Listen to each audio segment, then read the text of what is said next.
হালিম আর রুটি খাইতে, সাথে আছে চাপ।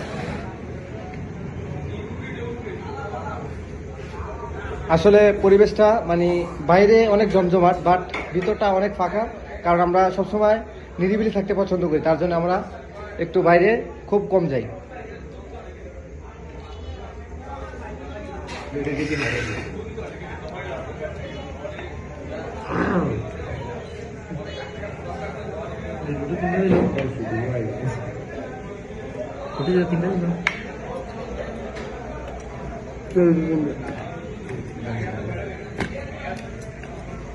এই যে ছোট ভাই বাকি যারা হালিম রুটি খেতে কেমন লাগছে তোমাদের মাঝে একটু বলো তো, আর সবাইকে বলে দিবে এখানে আসার জন্য।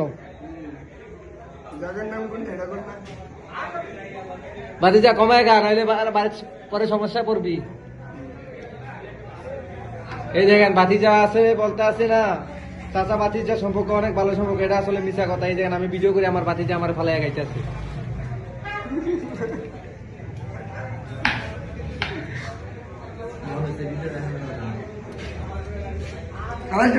আচ্ছা খানা শুরু করতেছে, ভিডিওটা মাঝে থাও, তখন একজন মোবাইলটা ধরে লাও, ধরলে আমি খাই লেবো।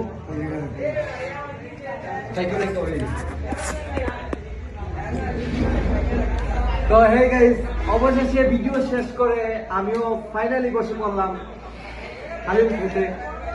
ভিডিওর ফুল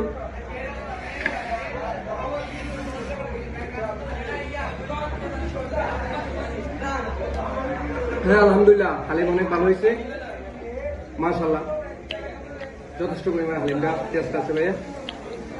তো আপনাদের সবাইকে বলি, যারা হালিমকে ভালোবাসেন, যারা রুটিকে ভালোবাসেন, বেশি বেশি করে এইভাবে আমাদের মতো হালিম রুটি খাবেন। আজে বাজে